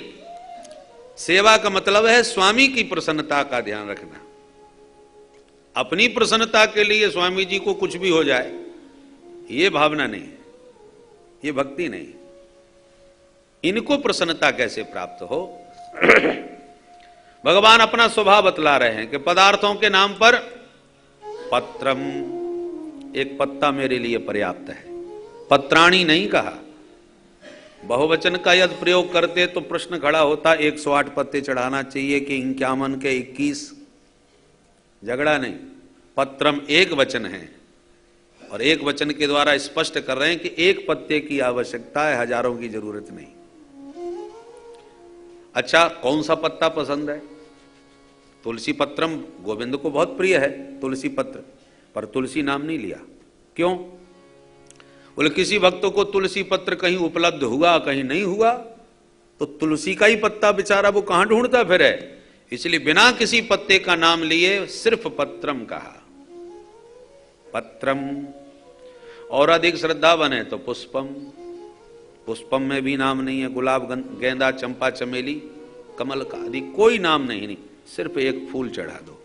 पुष्पम में भी एक वचन है बिना किसी पुष्प का नाम लिए। और श्रद्धा बने तो फलम, फल में भी एक वचन है, फलानी नहीं। और कोई भी फल हो, ऋतु फल, एक फल। कुछ ना मिले तो अंत में बोले तोयम, जलम। जल में भी शर्त नहीं है, गंगा जलम, यमुना जलम, कि गंगोत्री का, जमुनोत्री का, कोई स्थान विशेष का कोई नाम नहीं लिया। तोयम, एक चुल्लू जल पर्याप्त है। फिर फलाने जी चढ़ाएं तभी हम उनके हाथ से खाएंगे, तुम्हारे हाथ से नहीं, कि उसके हाथ से नहीं, उसके हाथ से खाएंगे, ऐसा भी झंझट नहीं। यो में भक्तया प्रयक्षति, जो कोई भी चढ़ा दे। गजराज ने ही पुष्प चढ़ाया, वो तो हाथी था। जब पशु की पुकार पर उसके पुष्प पर दौड़े चले आए प्रभु, तो यो में जो कोई भी चढ़ा दे, यो माने जो कोई भी चढ़ा दे, शर्त सब एक ही है, सब में भक्त्या प्रयक्षति, उसमें तुम्हारी भक्ति भावना भरी हुई होना चाहिए, फॉर्मलिटी ना हो, दिखावा ना हो, सच्चे हृदय से पवित्र प्रीति पूर्वक जिसने चढ़ाया, भगवान कहते हैं अश्नामी, मैं उस प्रिय के पदार्थ का भोग लगाता हूं, उसे स्वीकार करता हूं। बहुधा जो बहुत संपन्न है, उसके यहां मिठाइयों के डिब्बे आते ही रहते हैं, वो कितना खाएगा? अंत में वो जहां मिठाई आई तो सेवकों में बांट दे, भाई आप लोग खा लेना। कोई कितनी मिठाई खा पाएगा? पर भगवान कहते हैं मैं बांटता नहीं हूं, अश्नामी, स्वयं पाता हूं, क्योंकि मेरा प्रिय कितनी प्रसन्नता के साथ अनुराग में भर कर मेरे निमित्त लाया है, तो मैं दूसरे को कैसे दे दूं? अश्नामी प्रयतात्मनः, अपने प्रिय के लाए पदार्थ को मैं स्वयं उसका उपभोग करता हूं। इसलिए भगवान कहते मित्रवर संकोच न करो, जो लाए हो निसंकोच दो। सुदामा जी बोले तू लाख प्रवचन सुनाए दे, जब लाई ही ना है तो कहां से दे? प्रभु समझ गए तो बड़े संकोची हैं, हिम्मत ही नहीं कर पा रहे। भगवान बोले नहीं लाए तो जाने दो, पर एक बात बताओ मित्र, मैं बड़ी देर से देख रहा हूं तुमने ये हाथ बड़ी जोर से चिपका लिया, इस हाथ में कौन सी बीमारी है जो ऐसे चिपके बैठे हो? सुदामा जी बोले ना ना भैया, बड़ी लंबी यात्रा है, पैदल पैदल आए, अब हाथ पैर में थोड़ा बहुत तो यात्रा में दर्द है ही जाए। भगवान बोले चलवे से पैर में दर्द हो ये तो समझ में आवे, ये हाथ में कैसे है गए? और इतनी देर से हम व्यर्थ में ही पैर दबा रहे हैं, यदि हाथ में दर्द है तो हाथ पकड़ाओ, 1 मिनट में दर्द दूर करूं। सुदामा जी बोले लाला तू हाथ से हाथ मत लगाइयो, मैं बिल्कुल ठीक हूं। भगवान बोले हाथ में दर्द है तो अब तो हम दूर करके ही रहेंगे। और बरबस भगवान ने हाथ आगे बढ़ाया और स्वयं जहार किमिदम इति प्रथुक तंडुलान, पोटली भगवान को दिखाई पड़ चुकी थी, इसलिए हाथ आगे बढ़ाया और पोटली पकड़ के एक झटके में बाहर निकाल लिया। किमिदम, इस पोटली में क्या है? सुदामा जी तो बेचारे मुंह लटका के रह गए। भगवान ने पोटली खोली और तुरंत एक मुट्ठी चावल भर के मुंह में डाल लिए। इति मुष्टिम सकरज्जग्ध्वा द्वितीयां जग्धुमाददे तावत् श्रीर्जग्रहे हस्तम तत्परा परमेष्ठिना। एक मुट्ठी चावल मुख में डाल के एक लोक की संपदा का भगवान ने दान कर दिया, संकल्प कर लिया, कहा कुछ नहीं। और दूसरी मुट्ठी चावल हाथ में लेते ही तावश्री जग्रहे हस्तम, रुक्मिणी जी ने हाथ पकड़ लिया। हाथ क्यों पकड़ लिया? रुक्मिणी सब समझ रही हैं, तो हाथ पकड़ के इशारा कर रही है महाराज अब सर्वस्व दे के क्या स्वयं सुदामा बनने का विचार है? अथवा इसलिए हाथ पकड़ लिया कि आपकी धर्मपत्नी हूं। और पति का ध्यान रखना पत्नी का कर्तव्य है। सरकारी कच्चे चावल हैं, कहीं बाद में पेट खराब ना करें आपका, इसलिए हाथ पकड़ लिया रुक्मिणी जी ने धर्म पत्नी होने के नाते, अथवा इसलिए हाथ पकड़ लिया कि प्रभु इस परम अवधूत तपस्वी का लाया हुआ दिव्य प्रसाद है, प्रसाद बांट के पाया जाता है, अकेले अकेले थोड़ी। परिवार में बहुत सदस्य हैं, दो दो दाने तो प्रसाद की हम सबको मिल जाएं, इसलिए तावश्री जग्रहे हस्तम। भगवान बोले अच्छा देवी जाओ, यह प्रसाद सभी को वितरित करो। रुक्मिणी तो प्रसाद लेके भीतर गई। भगवान बोले मित्रवर, इतना दिव्य स्वाद प्रसाद का वर्णन नहीं कर सकता, कितनी तृप्ति मिली, कितना स्वाद मिला, और तुम इतनी देर से छुपाए बैठे थे। भाभी जी ने यदि मेरे निमित्त प्रसाद भेजा है मित्रवर, तो मेरे लिए कुछ ना कुछ कहा तो होगा। अरे हाँ, याद आ गई कन्हैया भैया, एक बात कही। क्या? सुना दिया। सुदामा जी ने देखा इस समय कोई नहीं है, दोनों मित्र अकेले हैं, तो घर की बात अकेले में ही करनी चाहिए। सुना दिया। एक मास द्वैपाक में 2 एकादशी हों, सो प्रभु दीन दयाल ने नित्य प्रतिदीनी मोहे। सुशीला का संदेश सुनते ही भगवान के पुनः नेत्र भर आए और कुछ पल के लिए भगवान एकदम गंभीर और मौन हो गए, आंख बंद किए। सुदामा जी समझ नहीं पाए, उन्हें लगा कि ओहो मेरे घर की स्थिति समझ गया, इसलिए खिन्न हो गया। पर भगवान ने एक क्षण में प्रत्युत्तर घर पहुंचा दिया। होनी थी सो है गई, फिर नहीं ऐसी होए, भाभी तेरे भवन में नित्य द्वादशी हो। बोल दीन बंधु भगवान की जय। भगवान ने सब कुछ दिया पर सुदामा जी को भनक भी नहीं पड़ने दिया। ये भगवान की देनी है, लेने वाले को पता भी नहीं चलने देते। निज दुख गिरी सम रज कर जाना, मित्र ही दुख रज मेरु समाना। निज दुख गिरी सम रज कर जाना, मित्र ही दुख रज मेरु समाना। जैन मित्र दुख होय दुखारी, तिनहि बिलोकत पातक भारी। जैन मित्र दुख होय दुखारी, तिनहि बिलोकत पातक भारी। भगवान श्रीमद राघवेंद्र प्रभु ने सुग्रीव को मित्र बनाते समय जो मैत्री धर्म बताया, कन्हैया वही सब दिखा रहे हैं। पता नहीं चलने दिया सुदामा जी को। सुदामा जी ने तुरंत प्रसंग बदल दिया और बोला कन्हैया तू मेरे बारे में तो सब पूछ तो जाए और अपने बारे में कछु ना बताए। भगवान बोले तो आप पूछो। बोले हमने पूछी तो हती भैया, तेरो विवाह भयो कि ना है। भगवान बोले अब मिलवाई देते हैं। भीतर भगवान ने संकेत दिया, जाओ महाराज के आशीर्वाद लेके आओ। बहुत सिद्ध महापुरुष हैं, सब रानी पटरानी आशीर्वाद की अभिलाषा में दौड़ी दौड़ी आई। रुक्मिणी ने किया प्रणाम। सुदामा जी बोले परिचय तो कराए भैया, कौन है ये? भगवान बोले यही हैं हमारी धर्म पत्नी जी। ओहो सौभाग्यवती भव, पुत्रवती भव, पति प्रिया भव। पीछे से सत्यभामा आई, महाराज प्रणाम। कन्हैया भैया ये कौन है? भगवान हंस करके बोले ये भी वे ही हैं। अच्छा दो दो विवाह है गए, सौभाग्यवती भव, पुत्रवती भव, पति प्रिया भव। पीछे से कालिंदी आई, महाराज प्रणाम। लाला रे अब ये कौन है? भगवान कान में बोले अब बार बार मत पूछो।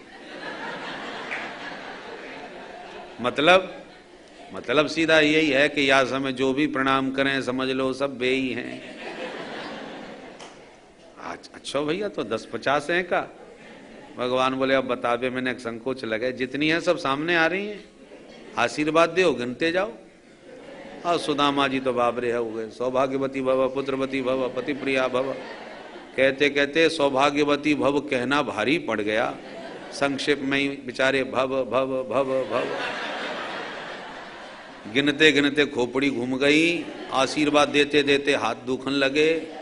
कहते कहते महाराज घरों बैठन लगो। 1000 2000 5000 बोले लाला 5000 को आशीर्वाद दे चुके, अब कितनी और बाकी हैं?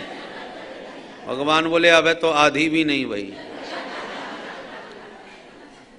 कन्हैया भैया तेरी लीला समझ में ना आवे, सच्ची बता दे संख्या कितनी है? तब भगवान बोले मित्र पूरी संख्या तो 16,108। सुदामा जी बोले तेने कर दियो कल्याण, पूरे 5-7 दिन लग जाएंगे वो बैठे बैठे आशीर्वाद देते में। कन्हैया भैया तू सबको अर्धांग और ये सब तेरी अर्धांगिनी, तो सबके बदले में तू मोकू दंडवत कर ले, मैं तो को इकट्ठो आशीर्वाद दे दूं। तो रानी पटरानियों के साथ मिलके किया प्रभु ने प्रणाम। सुदामा जी ने दोनों भुजा पसार के खूब प्रेम से प्रभु को आशीर्वाद दिया और हाथ पकड़ के अकेले में बोले भैया मैंने एक विवाह में तो ना बुलायो और इतने हजारन विवाह में एको में को याद ना कियो। भगवान बोले मेरे विवाह की कोई तारीख पक्की होती तब तो बुलाते। तो दोनों मित्रता की अंतरंग बातें खूब हास्य परिहास हुआ। रात्रि सुदामा जी ने विश्राम किया और दूसरे दिन सवेरा होते ही अपने बोरिया बिस्तर बांधे और चल दिए। एक दिन से ज्यादा नहीं टिके। भगवान ने रोका टोका भी नहीं। सुदामा जी बोले लाला घर चलेंगे, तो भगवान ने विदा कर दिया। सुदामा जी महाराज जैसे ही चले, लाला तेरी भाभी से का बोल दूं ये तो बता दे। सुदामा जी से भगवान बोले मित्र मेरी भाभी जी से राम राम अवश्य बोल दीजो। बोले राम राम तो बोल ही देंगे, तो कोई खास समाचार तेरी भाभी ने समाचार भेजो ना, तो तू भी तो कछु समाचार अपनी तरफ से भेज दे। भगवान बोले हाँ भाभी जी से कहियो दोबारा आप जब भी आओगे तो भाभी जी संग में अवश्य आनी चाहिए। सुदामा जी समझ गए या को मतलब पूरी तरह विदा है गई। ठीक है लाला चलेंगे। चल दिए। न सुदामा जी को भगवान ने कुछ दिया, न सुदामा जी ने कुछ मांगा, पर रास्ते भर सुदामा जी के मन में विचारधारा क्या चल रही है वो विचारनी है। चलते चलते सोच रहे हैं क्वाहम दरिद्र पापीयान क्व कृष्ण श्रीनिकेतन ब्रह्म बंधुरते स्माहम बाहुभ्याम परिरंभित।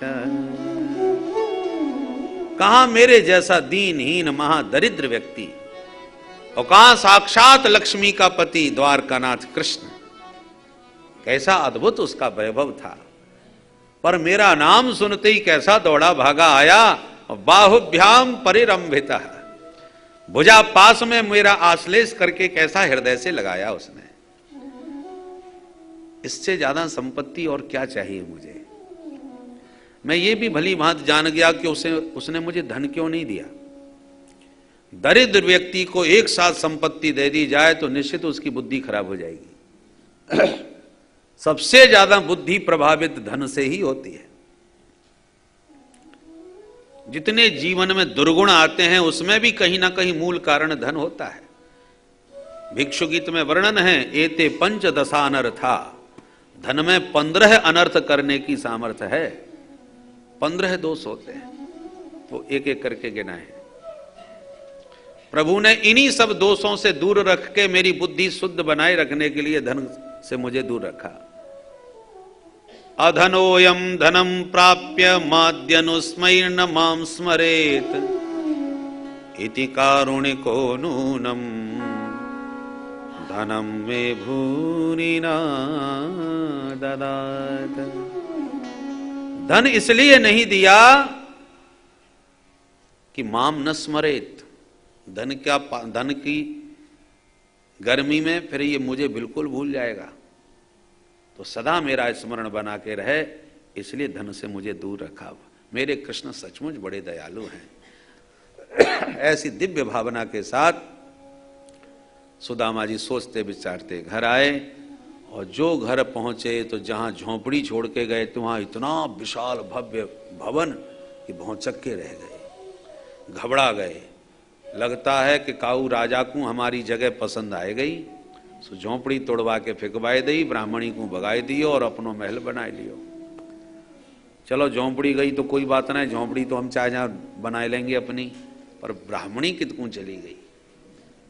अब ब्राह्मणियाँ कहाँ ढूंढे, कौन से पूछे, बेचारे महल के चक्कर काटते काटते मन में सोच रहे हैं।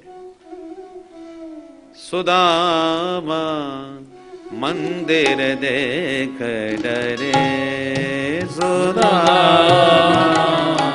मंदिर देख डरे, सुदामा मंदिर देख डरे, सुदामा मंदिर देख डरे। यहाँ तो थी मेरी टूटी झुपड़िया, यहाँ तो थी मेरी टूटी झुपड़िया, यहाँ तो थी मेरी टूटी झुपड़िया, यहाँ तो थी मेरी टूटी झुपड़िया। अब कंचन महल खड़े सुदामा, कंचन महल खड़े सुदामा, मंदिर देख डरे सुदामा, मंदिर देख गम धनि धनि धम गम धम गम गसा, मंदिर देख डरे गम धनि धम गम धनि सनि धम गम धनि स ग सनि धम गम धम गम ग स, मंदिर देख डरे सुदामा, मंदिर देख डरे, देख डरे, देख डरे। बोल सुदामा महाराज की। सुदामा जी तो मंदिर के चक्कर काट रहे, परंतु सेवकों ने सुशीला को सूचित किया कि देखो ये ब्राह्मण कौन है। झरोके से सुशीला ने झांका, सुदामा जी को देखा तो तुरंत सेवकों को आदेश दिया, चलो चलो महाराज श्री आ गए, स्वागत की भव्य तैयारियां करो। 16 श्रृंगार किए सुशीला, स्वर्ण थाल में आरती सजाए के छम छम करती स्वामी जी के स्वागत में चल पड़ी। दास दासी जय जयकार करते जा रहे हैं सुदामा महाराज की। जय घोष सुन के सुदामा जी चक्कर में पड़ रहे, भाई सुदामा तो हम ही हैं, और ये सुदामा महाराज कोई और होंगे। सुशीला जब सखियों के साथ दास दासियों के साथ घिरी हुई आरती का थाल लिए आती दिखाई पड़ी, सुदामा जी को लगा यह महल की कोई रानी पटरानी है। सो रास्ता खाली करके बेचारे एक किनारे कोने में खड़े हो गए, कहीं जा रही होगी जान दो। पर सुशीला ने जब छमछम करके एकदम सुदामा जी के सन्मुख आकर के प्रणाम किया और आरती घुमानी चालू करी, तो सुदामा जी और चक्कर में पड़ गए। हाथ जोड़ के बोले, देवी जी आपका परिचय। सुशीला बोली, जय हो महाराज, ऐसे सखाते मिलवे गए कि मोये भूल गए, अरे हमको ना पहचानो। सुशीला के शब्द कान में पड़े, तब मुखमंडल पर दृष्टि सुदामा जी की गई। अरे सुशीला, तेरे दो दो चुटीला। बोलो राधे राधे। हे भगवान, वो तो विश्वास ही ना हो अपनी आंखन पे, ये वही 1.5 हड्डी की ब्राह्मणी सुशीला है मेरी। पत्नी वीक्ष विस्फुरंतीं देवीं वैमानकीमिव, दासीनां निष्ककण्ठीनां मध्ये भान्तिं सविस्मितः। अपनी पत्नी का वह दिव्य रूप देख करके विस्मित हो गए सुदामा जी महाराज। सुशीला, ये सब चमत्कार कैसे भयो? हे चमचमाती तेरे तन पे साड़ी, ये दमदमाती सोने की थारी, ये इतनी ऊंची महल अटारी, ये सब कहां से आ गए तेरे पास? सुशीला बोली आपके सखा ने आपको कछु न बतायो का? ये सब उन्हीं द्वारकानाथ कृष्ण की कृपा को चमत्कार है। तब आंख खुली सुदामा जी की, अरे सुशीला ये कन्हैया सचमुच बड़ो छलिया है। क्यों? अरे हमने लौटते समय बहुत तेरी याद दिलाई वाकू कि तू भी अपनी भाभी के ताई कछु समाचार भेज दे, और फूटी कोणी ना धरी वा ने मेरे हाथ पे हाथ जोड़ के ही विदा कर दिए। और देख ले चुप्पई आके कैसो चमत्कार दिखा गए हो घर में। कृष्ण मेरा घनश्याम है। ये आकाश के घनश्याम भी जब सब लोग सो जाते हैं ना तो रात में चुपचाप आते हैं और पानी बरसा के खिसक जाते हैं। किसी को पता ही नहीं चल पाता कि रात में कब बरस गए, कितना बरस गए, कैसे बरस गए। प्रदर्शन नहीं करते, अपना काम करते हैं। पानी एक वर्ष यदि न बरसे तो सूखा पड़ जाए, हम लोग हाहाकार करने लग जाते हैं, सूखा पड़ गया क्या होगा, लोग भूखों मरने लगते हैं। इनकी बरसात कितनी अनिवार्य है। परंतु लोग जाने कि देखो हमने इतना तुम्हें पानी बरसाया, ऐसे बरसाया, प्रदर्शन नहीं करते, दिखावा नहीं करते। जब सब लोग सो जाते हैं तो रात में चुपचाप बरस के चले जाते हैं, अपना काम करते हैं। ऐसी श्री कृष्ण कृपा सभी पर बरसा रहे हैं। प्रदर्शन नहीं करते कि लोग जान ही लें कि मैंने कृपा की है। जानने वाले जान पाते हैं। जिसकी आंख खुली है वही उसको पता लगता है पानी कितना बरसा था। सोने वाले को क्या पता। मोह निशा सब सो बनिहारा। मोह की निद्रा में जगत प्रपंच सब सो रहा, जगत के जीव सब सो रहे हैं। किसी को होश ही नहीं कि प्रभु की कैसी कृपा बरस रही है। पर जो विवेकी पुरुष अपनी ज्ञान की दृष्टि से गोविंद की कृपा का दर्शन कर लेते हैं, उन्हें पता चलता है कि प्रभु ने हम पर कितनी बड़ी कृपा बरसा दी। मानव तन दिया, भारत भूमि में दिया है, सत्संग का सौभाग्य प्राप्त हुआ। भगवान की कृपा की अनुकूल बरसात न होती तो क्या यहाँ बैठे होते हम तत्व तीर्थ में। कभी इस प्रकार से भगवान की चर्चा करने का हमको सौभाग्य प्राप्त अपने पुरुषार्थ से नहीं हुआ, ये उन्हीं की कृपा से हुआ। बहुत अनुग्रह कीनो प्रभु तुम, बहुत अनुग्रह कीनो प्रभु तुम, बहुत अनुग्रह कीनो हरि तुम, बहुत अनुग्रह कीनो हरि तुम। साधन धाम विबुध दुर्लभ तन, साधन धाम विबुध दुर्लभ तन, मोहि कृपा कर दीनो प्रभु तुम, मोहि कृपा कर दीनो हरि तुम, बहुत अनुग्रह कीनो प्रभु तुम, बहुत अनुग्रह, बहुत अनुग्रह, बहुत अनुग्रह कीनो। तो जो संत जाग जाते हैं वो भगवान की कृपा का दर्शन करने लगते हैं कि देखो प्रभु की कितनी बड़ी कृपा है। 84 लाख देहधारी हैं, किसी भी देह में डाल देते तो हम क्या करते। सूरदास जी ने तो अपने पदों में बड़े अद्भुत चित्रण किए। भजन नहीं करोगे तो बैल बनोगे, भूसा खाने को मिलेगा, हल चलाने को मिलेगा, गाड़ी हाँकने को मिलेगी, और खाना भी चाहोगे कुछ खा नहीं सकोगे, बोलना चाहोगे किसी को बता ना सकोगे, हंटर पड़ेंगे और बोझा ढोना पड़ेगा मुंह बंद करके। मुंह में लगा जाते ना मसूका कि आप कुछ नहीं कर सकते, कुछ नहीं।